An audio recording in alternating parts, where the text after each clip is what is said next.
ஓ sorry sir, அது சிக்னல்ல மாட்டிக்கிட்டு இருக்கேன் சார். ஒரு 10 நிமிஷத்துல வந்துடுறேன். வேகமா வாடா. வந்துடுறேன் சார். ஒரு பெரிய வீட்டில் சொகுசாக வாழ வேண்டிய ஹரிஷ் ஒரு சாதாரண டெலிவரி பாயாக வேலை செய்து கொண்டிருந்தான். அவன் டெலிவரி செய்ய போகும் இந்த ஆர்டர் அவனுடைய வாழ்க்கையையே புரட்டி போட போகும் என்று அவனுக்கு தெரியவில்லை.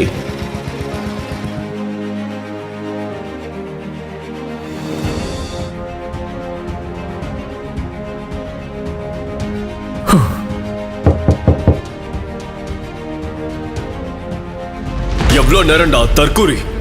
Sorry sir. பேசாத நீ. அமௌண்ட் எவ்வளோன்னு சொல்லு. 380 rupees சார். தரேன், நீயும் கொஞ்சம் வெயிட் பண்ணு. My dear sweetheart, today is the most memorable day for me. I'll be back. இந்தாடா.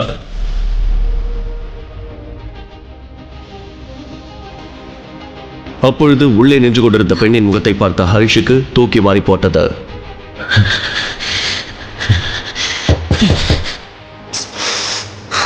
யார் அது? என்ன தைரியம் உனக்கு? ஏன் முன்னாடியே என் பொண்டாட்டி மேல கை வைக்கிற நாயே? இன்னும் ஒரு தடவை உன் கை விரல் அவ மேல பட்டுச்சு, உன்னை கொன்ன போட்டுருவான்டா. Santhana, what the hell? யார் இவ? ஹரிஷ், என்ன செய்யற நீ? நீ யார் மேல கை வச்சேன்னு தெரியுமா? இங்க நிக்காம போயிடு. அவரு உன்ன மாதிரி பிச்சைக்காரன் இல்ல. அவரை டச் பண்ணாத. அவரை தொடர யோகிதை உனக்கு இல்ல. இவர் சென்னையில one of the richest businessman. ஆனா உனக்கு எந்த மதிப்பும் இல்ல. சாப்பாட்டுக்கு வீடு வீடா அலையிற. இந்த ஆர்டர் டெலிவரி பண்ணி தானே நீ இன்னைக்கு சாப்பிடவே போற. எக்ஸ்ட்ரா டிப்ஸ் வந்தா ராத்திரிக்கு பிரியாணி. அதுவும் இல்லைன்னா என்ன பண்ணுவ? எக்ஸ்ட்ரா பிச்சை வாங்குற பிச்சைக்காரா? என்ன? நான் பிச்சைக்காரனா? அத நீ சொல்றியா சந்தனா? சந்தனா, நீ என்ன லவ் பண்ணியே, அதெல்லாம் அப்ப பொய்யா? சந்தனா, நீ இல்லைன்னா நான் செத்தே போயிடுவேன். வாட்? லவ்வா? அதுவும் உன்ன? புல்ஷிட். நீ உன் முகத்தை கண்ணாடியில பாத்திருக்கியா? கோடி ரூபாய் கார்ல ரிச்சா வர அசோக் எங்க? கித்து போன ஹவாய் செப்பல போடுற நீ எங்க? 10 ரூபாய் காசுக்கு அலையிற பிச்சைக்காரன் நீ. உனக்கு நான் ஜோடியா வேணுமா? உன் கூடலாம் சேர்ந்து நான் நடந்து வெளியே போனேன்னு வச்சுக்க, என் ஃப்ரெண்ட்ஸ் எல்லாம் என்னை பார்த்து யாரா இவ டிரைவரோட எல்லாம் சேர்ந்து சுத்திட்டு இருக்கான்னு நக்கல் அடிப்பாங்க. உன் கூட எல்லாம் சேர்ந்து மாலுக்கு போனா டிஸ்கவுண்ட் எங்கன்னு தேடுவ. பர்ஸ்ல ஒரு நயா பைசா கூட இல்லாத உன்னோட நான் சேர்ந்து வாழணுமா? எனக்கு இதெல்லாம் ஃபேஸ் பண்ணணும்னு தலையெழுத்து இல்ல. உங்க வீட்டுல யாராவது பணக்காரங்க இருப்பாங்கன்னு பார்த்தா உனக்கு ஒரு வீடு கூட இல்லையேடா. இந்த மாதிரி உன் வாழ்க்கையை வாழ எனக்கு சாத்தியமே இல்ல. அதான் நான் டிசைட் பண்ணிட்டேன். என்னடா டிசைட் பண்ண? என்னை விட தூரமா போயிடலாம்னா? ஆமா, தூரமா போக போறேன். உன்னை நான் டிவோர்ஸ் பண்ணலான்னு முடிவு பண்ணிட்டேன். ஏய் சந்தனா, இந்த லோஃபருக்காக நீ நீ நீ ஏய், உனக்காக நான் என் ஃபேமிலியவே விட்டுட்டு வந்தவண்டி. என்னோட அப்பா அம்மா ஒரே மகன் என்னை இஷ்டப்பட்டு பிரியமா வளர்த்தாங்க தெரியுமா? ஆனா நானு அவங்க பிரியத்தை உன் பிரியத்துக்காக விட்டுட்டு வந்தேன். நீ இல்லாம என்ன பண்ணுவேன் நானு? அது உன் தலைவிதி. நான் என்ன மாத்திக்கிறதா இல்ல. எனக்கு நீ வேணான்னு முடிவு எடுத்துட்ட.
கொண்டு வந்த பொருளுக்கெல்லாம் டிப்ஸ் கேட்காத. வேற யாருக்கும் இல்லல்ல, கொண்டு வந்ததே உன் மனைவிக்கு தானே.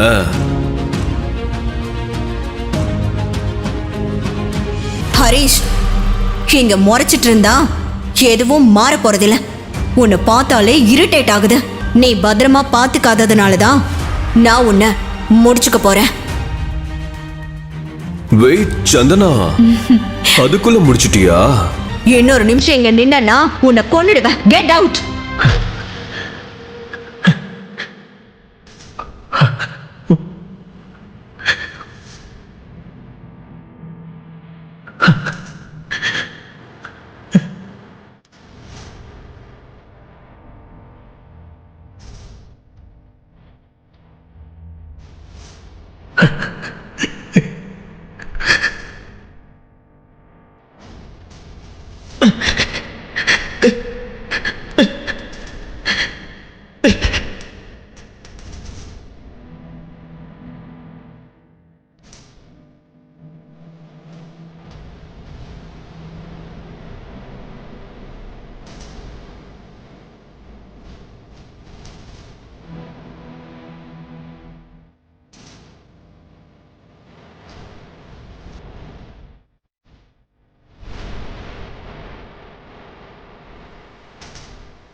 சந்தனாவிற்கு மோதிரத்தை பரிசளித்த ஹரிஷ் அதே மோதிரத்தை சந்தனாவிற்கு அணிவித்து தன்னுடைய மனைவியாக்கிக் கொண்டு அவனும் வீட்டோடு மாப்பிள்ளையாக ஆனான்.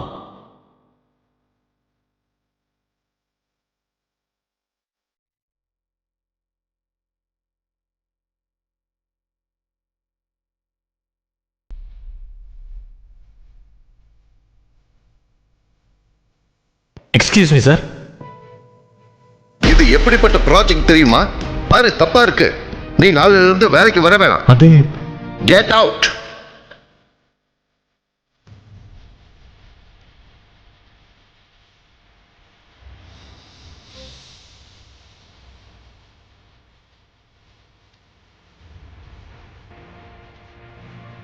எங்கு தேடியும் வேலை கிடைக்காததால் ஹரிஷ் பல அவமானங்களை அடையத் தொடங்கினான். என்னாச்சு, இன்னைக்கும் வேலை கிடைக்கலையா? வேலை கிடைக்கலன்னு கவலைப்படாதீங்க. நாளையில இருந்து வீட்டு வேலையெல்லாம் பாருங்க. மருமகனே,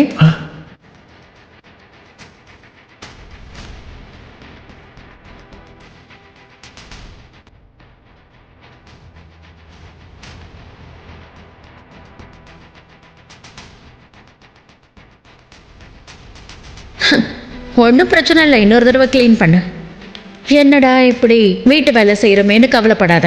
நல்லா சாப்பிட்றல்ல, சாப்பிட்டது செரிக்க வேண்டாம். சரியான தண்ட சோறு.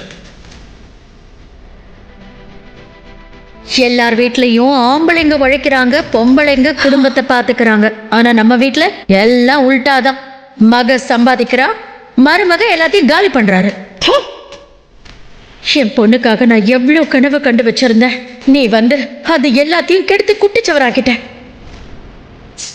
அம்மா, கொஞ்சம் சும்மா இருக்கியா? மறுபடியும் எல்லாத்தையும் ஆரம்பிக்காத. நீ சப்போர்ட் பண்றதுனால தான் இப்படி இருக்காரு. வேலைக்கு போய் காசு சம்பாதிச்சு கொடுத்து 4-5 மாசத்துக்கு மேல ஆகுது. சொந்தக்காரங்க முன்னாடி தலைய காட்ட முடியல.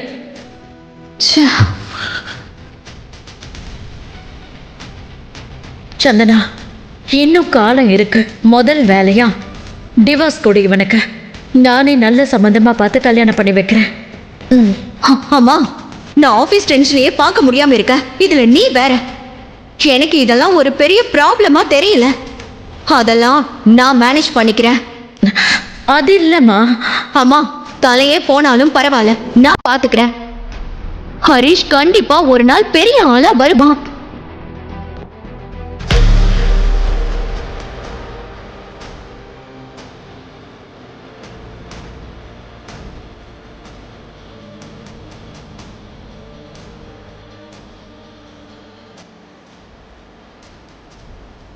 ஹரீஷ், ஆ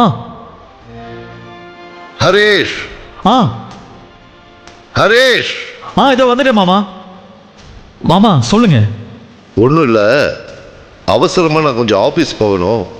ஷூ பாலிஷ் போட்டு தெரியா? என்ன பார்க்குற?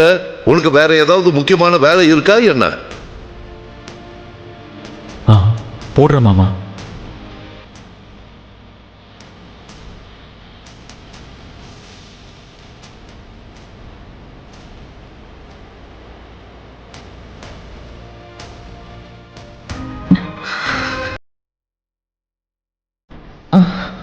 டாய்லெட்ல ஸ்மெல் வருது, கொஞ்சம் க்ளீன் பண்ணிடு. ஆ சரிங்க அத்தை.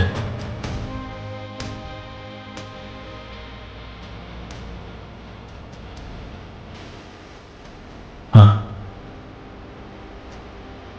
பாலா இந்தா.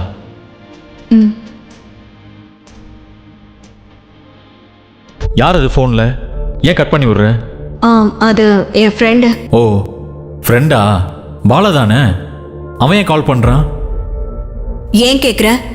சந்தேகப்படுறியா? என்ன சில பிஸ்னஸ் பற்றி பேசுவான். இங்கே பாரு சந்தனா, நீ பாலா கூட எப்போ வேணாலும் பேசலாம், எனக்கு ஒன்றும் பிரச்சனை இல்லை. ஏ இடியட், ஃபாலோ பண்ணிட்டு இருக்கியா? அது என் பர்சனல் விஷயம். உனக்கும் அதுக்கும் சம்மந்தம் இல்லை. நீ உன் வேலையை பாரு.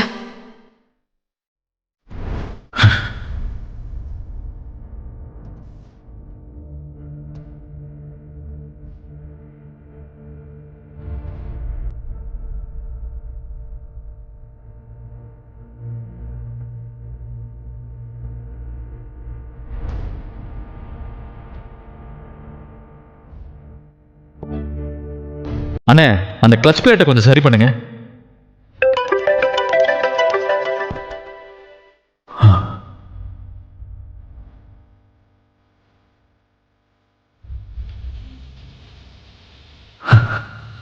ஹரீஷ், எத்தனை வருஷம் ஆச்சு உங்ககிட்ட பேசி? எப்படி இருக்க? என் மேல அவ்வளோ கோவமா? ஒரு நாள் கூட என் ஞாபகம் வரலையா? நீ வீட்டை விட்டு போனதுல இருந்து உனக்காகவே காத்திருந்து காத்திருந்து என் உயிரை வச்சுக்கிட்டு இருக்கேன்டா. தாத்தா,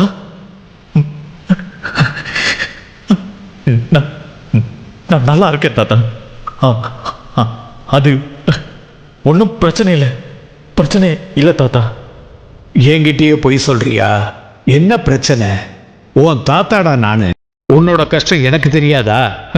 இல்லை தாத்தா, நான் வீட்டை விட்டு வந்ததுல இருந்து நிறைய விஷயம் நடந்துருச்சு. அதெல்லாம் சொன்னா உங்களுக்கு புரியாது தாத்தா. அதை விடுங்க, நான் பார்த்துக்கிறேன்.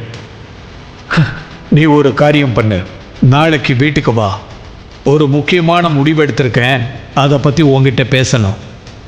எனக்கும் வயசாகுதில்ல, இனிமே என்ன நடக்க போகுதுன்னு நாளைக்கு தெரியும். சரி தாத்தா. ஏய் சந்தனா, என்ன நம்ப வச்சு மோசம் பண்ணிட்டேல, உனக்கு சரியான பாடம் கத்து கொடுக்கறேன்டி, கத்து தரேன். நாளைக்கு நம்ம காலேஜ் ரீயூனியனா? நான் சந்தோஷமா இருந்ததே காலேஜ் டேஸ்ல தான். நான் இதை மிஸ் பண்ணக்கூடாது, கண்டிப்பா போகணும்.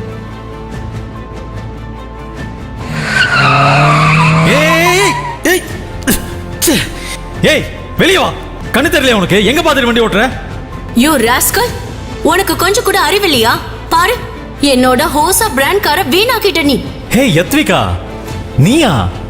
ஆக்சுவலி நீ தான் ராங் வேல வந்து மோதிட்ட, அதான் இப்படி ஆயிடுச்சு. நான் பிரேக் போட்ட வண்டி நிக்கல. ஒழுங்கா பதில் சொல்லு. என் லெவல் என்னன்னு தெரிஞ்ச உடனே எல்லா தப்பையும் ஏன் மேல சொல்றியா? நீ ஆஃப்டர் ஆல் வச்சிருக்கிறது இந்த ஓட்ட வண்டி, ஆனா என்னோடது.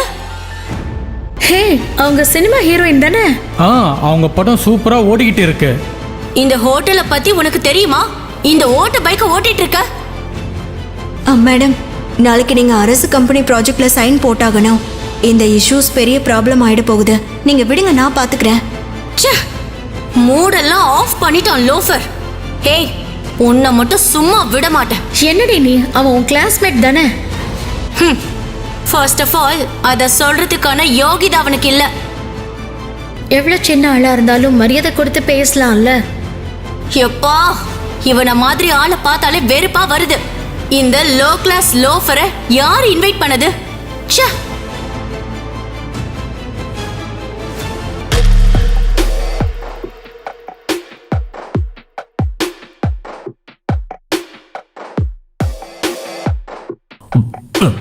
சொல்லு, எப்படி போகுது ஆபீஸ்? As usual.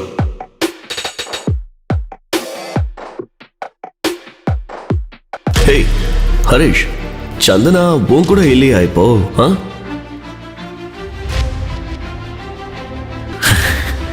ஆமாடா, நிஜம்தான். இனிமே அவளுக்கு எனக்கு எந்த சம்பந்தமும் இல்லை. அவ யார் கூட வேணாலும் சுத்தட்டும். I don't care. Hey Harish, Harish.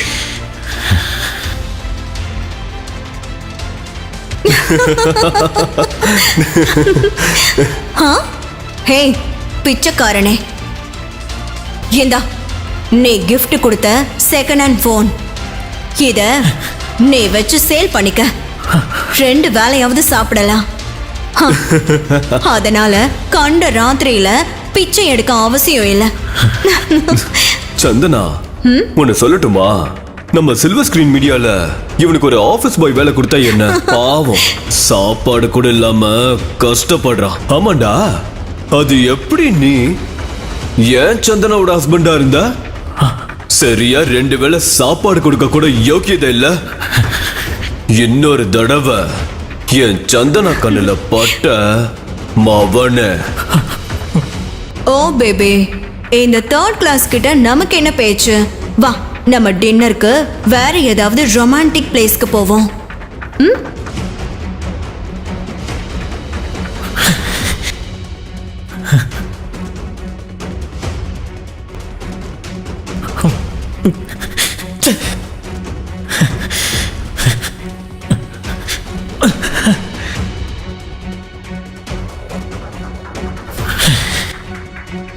₹10 காசுக்கு அலையிற பிச்சைக்காரன் நீ. அது எப்படி நீ ஏன் சந்தனாவோட ஹஸ்பண்டா இருந்தா? இந்த லோ கிளாஸ் லோஃபரை யார் இன்வைட் பண்ணது?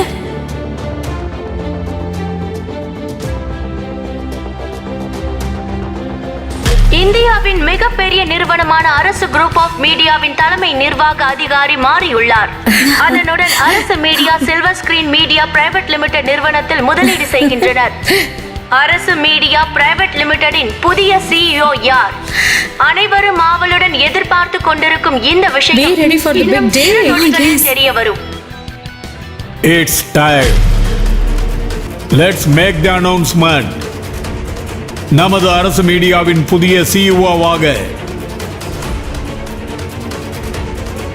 எனது அன்பு பேரனை நியமிக்கிறேன். இனி ஹரிஷ் தான் அரசு மீடியாவின் முழு பொறுப்பு.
டெலிவரி பாயாக வேலை பார்த்து கொண்டிருந்த ஹரிஷ் ஒரே இரவில் அரசு கம்பெனியின் சிஇஓவாக ஆனது எப்படி?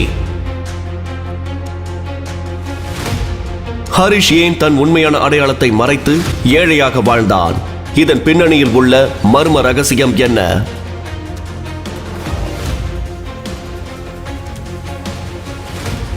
ஹரிஷ் தன் குடும்பத்தை விட்டு பல வருடங்கள் விலகி இருக்க காரணம் என்ன? உயிருக்கு உயிராக காதலித்த சந்தனா ஏன் ஹரிஷை விட்டு பிரிந்து செல்ல வேண்டும்? ஏழை என்ற காரணத்தினால் ஹரிஷை விட்டு சென்ற சந்தனா இந்த உண்மை தெரிந்தால் என்ன செய்வாள்? மீண்டும் ஹரிஷுடன் சேர்வாளா? அவளை ஹரிஷ் ஏற்றுக்கொள்வானா? ஹரிஷை அவமானப்படுத்திய யத்விகாவுக்கு என்ன நடக்கும்? யத்விகாவுக்கு தன் கம்பெனி ப்ராஜெக்டை கொடுப்பானா ஹரிஷ்?